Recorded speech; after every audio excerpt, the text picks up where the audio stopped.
Vous les avez cités tout de même, Hermès, la grande maison, alors, il y a vous et Hermès. Et Karine a eu la chance de visiter les coulisses de la sellerie Hermès. Attention, au grand galop. Hermès est né comme harnacheur en 1837 et depuis la maison n'a jamais cessé son activité équitation.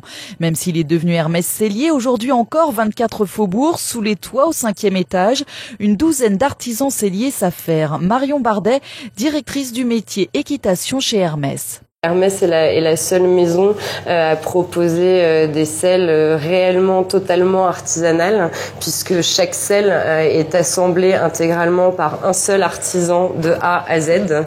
Et ensuite, parce que nous faisons nos selles dans des cuirs d'une qualité totalement inégalée, nous achetons à des tanneurs français des cuirs qui demandent de longs mois de tannage végétal en fosse et que nous sommes les seuls à avoir sur nos selles. Des selles, Hermès en fabrique plusieurs centaines par an. Vincent Léopold, sellier. Entre la coupe, la préparation et le montage, il faut compter à peu près 25 heures à peu près de travail.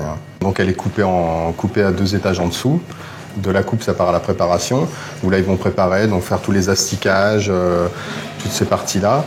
Et ensuite, c'est fait ici, tout ce qui est montage, l'assemblage de la selle. En tout, il y a une quarantaine de pièces à assembler. Je vous le rappelle, à chaque artisan, sa selle. Donc chaque selle porte un numéro. Donc ici, on a tous les registres des selles, depuis le début, où là, on retrouve donc le type de selle, toutes les mesures de la selle, le nom du cavalier, du client, et le nom de l'artisan, celui qui a fait la selle, avec son numéro. Et aujourd'hui, donc c'est toujours manuscrit, c'est toujours de la même façon. Un savoir-faire de grande tradition donc. Pour autant, Hermès est bien une maison de son temps. Laurent Goblet, maître sellier. Aujourd'hui, on a la chance de pouvoir travailler avec des matériaux nouveaux qui vont justement nous amener plus de technicité dans le produit équitation. Sur cette selle, l'essentiel du changement, c'est pas trop la forme de la selle, c'est surtout son squelette, l'intérieur, ce qu'on appelle l'arçon.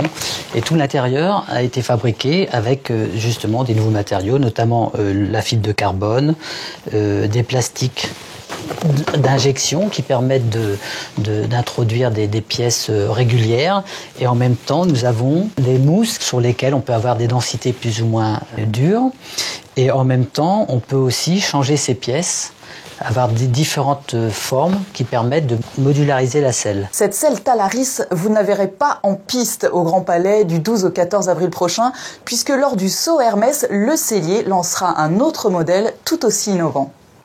Et pour cette balade, vous étiez accompagné, Karine, d'Alice Fenwick. Alice Fenwick, c'est bien ça. Alors d'une selle à l'autre, justement.